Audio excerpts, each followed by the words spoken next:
Attention! Ben Folds has a podcast, and that's amazing. If you don't know, I'm a huge Ben Folds fan. He's a punker. He's a punk rock. He's a punk man. Well, I mean, his band is. He's pretty chill. And this podcast is something else, let me tell you. I gotta preface this by saying, Ben, this is not hate. I genuinely love you. Look, I got your stuff. It's your stuff. It's your stuff. It's my stuff, but it's yours. No, he started the podcast about a month ago, and I have a lot to say. So let's not pussyfoot any further and get into it.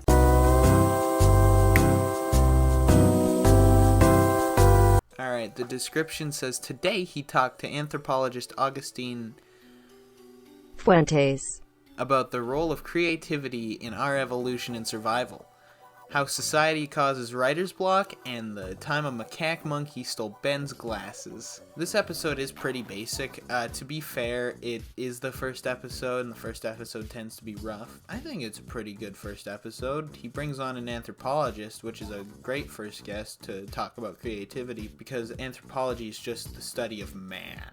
Here are some of my favorite moments from the episode. I'm used to being interviewed rather than being the interviewer, you know? No need to brag, Ben. I'm playing with a symphony orchestra. No need to brag, Ben. I want the person, designing the car I drive or the plane I fly in, I want them to be really creative. I, too, like creative car design. My favorite car is the Pontiac Aztek. Yeah, I thought this was about monkeys.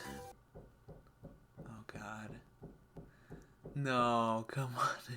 I need to get you to give us what I'm calling New Week's resolution, which is something for all of us, artists and not artists, creative people, to do as an exercise if you were the boss of us. That means you guys at home. For the next week.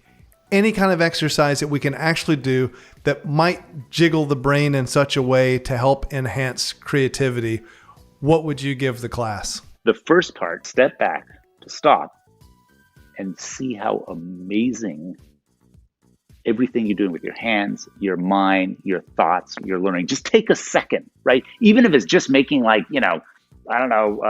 spaghetti and a red marinara sauce. Stop and think about all of that's going into that, just to recognize how amazing these quotidian day-to-day things are. All right.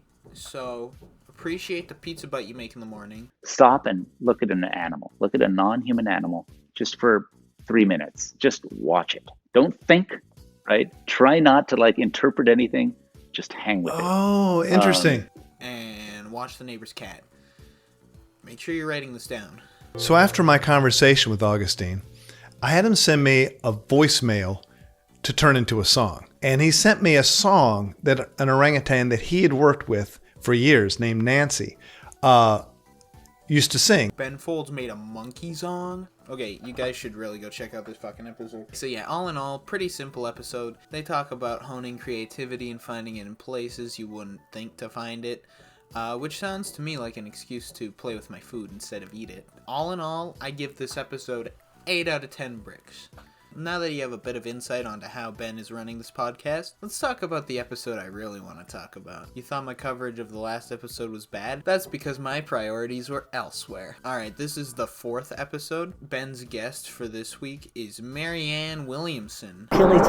If you don't know Marianne, she's written 13 books since 1992, starting with A Return to Love, Reflections on the Principles of A Course in Miracles, and her most recent book, A Politics of Love, A Handbook for a New American Revolution. So, you can see this is a woman of politics and spirituality, and we all know those two go hand in hand. You have to swear on a Bible. Here's an excerpt from her wiki page that sums up her whole vibe. In 2014, Williamson ran as an independent for California's 33rd Congressional District in the U.S. House of Representatives. She was praised as a tireless campaigner, but criticized for not articulating specifics in her plans, and said she was not a made-to-order candidate who gave lip service. It's definitely a strength to not have a plan.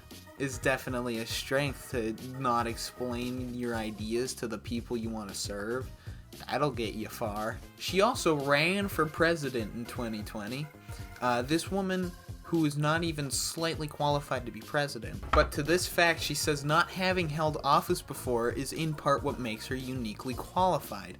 Marianne, wordplay's not gonna win me over. But now that you know the track record of Marianne, let's get into what she had to say to Ben.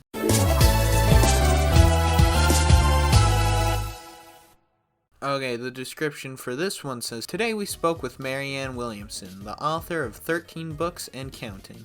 Marianne has a unique approach to creativity with how she infuses spirituality into her process. This mindfulness influences her work, and we had a really interesting conversation about why we create art in a deeper, more metaphysical way. Oh boy, we're in for a doozy. Okay, so for the first minute, it's just quotes from Marianne in the podcast.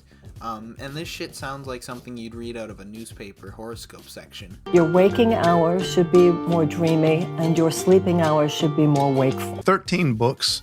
She's on her 14th book. She's on book number 14 now. Leave a like and I'll read one for you. You'll hear all these things next on Lightning Bugs. Ben, your intro has so much potential, man. It's an honor to talk to you again. We spoke briefly for Arts Vote 2020 about creativity in the arts, and you were secretly our best guest. Man, that must have been a shit roster. We're sitting here on Twitter, but you're looking at it as a little notebook. I have a very stupid notebook full of very stupid things I have to say, if that's the case. But there is something else that exists too, and that is that people who are very intelligent and have some really smart things to say, who don't have anywhere else to put it out into the world. Twitter, known for its profound base of intellectuals and free thinkers. I remember reading in a book many years ago, it actually was in a Seth book by Jane Roberts, and he said, you spend too much time awake and too much time asleep. Your waking hours should be more dreamy, and your sleeping hours should be more wakeful. Marianne, that means fucking nothing. Why would the human mind be any different than the rest of nature? Evolution. Also, we've been killing nature since like 14,000 years ago, whenever we started farming, really. The modern human being, the arrogance and the aberrational nature of the last era of history in which we thought that we were somehow different than the rest of nature. We worked differently. We weren't like the trees. We were like the machines. Really? Yeah. Really? Really? I don't think so. You've also got to take into account the fact that people didn't really know what was going on until the effects of like global warming actually started happening. I still think people don't believe they're one with nature, but they're definitely learning the importance of it. Do you think that there's just a consistency, like there has to be just enough dumb and evil, and there has to be just enough good and kind? Well, I think two things. I think we're arrogantly naive to think we are more enlightened. I think we will be looked back on as a less enlightened period of time, and a less the modern Western world, our disconnection from nature, our disconnection from what is essentially truth. This will not be looked back on as an enlightened moment. I'd say we're much more enlightened than previous generations. I mean, we've built robots that think like us. I think that's pretty enlightened. How advanced is a species that systematically destroys its own habitat?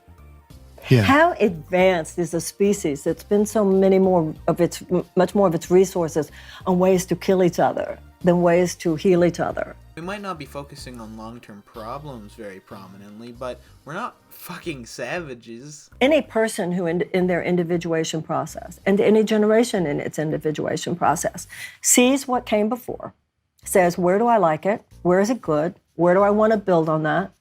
And where is it something where I need to interrupt the chain right now? That's a good point. I'll give you that one, Marianne. If you're going to enact social change, it doesn't seem to leave room often for redemption. The younger generation is going to go medieval on your ass, as they should, but I almost feel like they also need to possibly consider the possibility that there's growth even in older people. Yep. Cancel culture's a bitch. I think that when I put pen to paper now and I'm writing, I have to fight a fear of failing at it that I didn't have before. Like maybe I'm thinking too much. Ben, it's okay if you don't make your next Brick or your next Over the Hedge soundtrack. And I'm sure the album you make next will be too, right, Ben? The next album?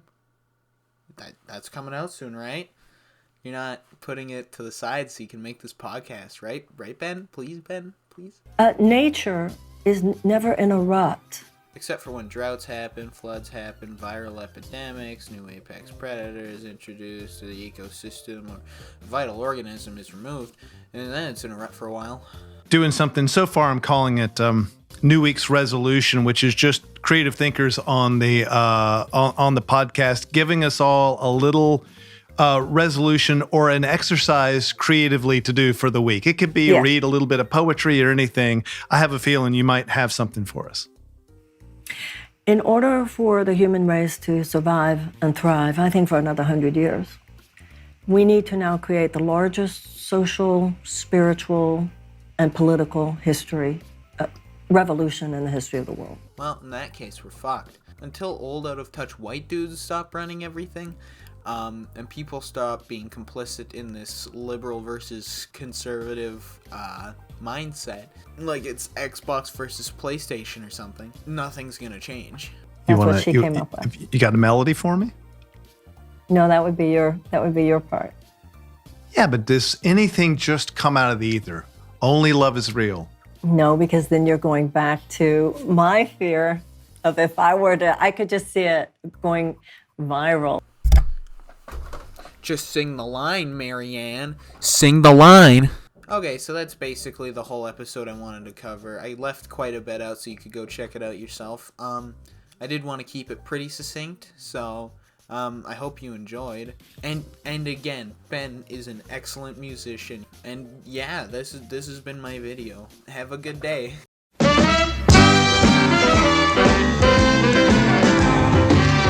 Okay, end card time.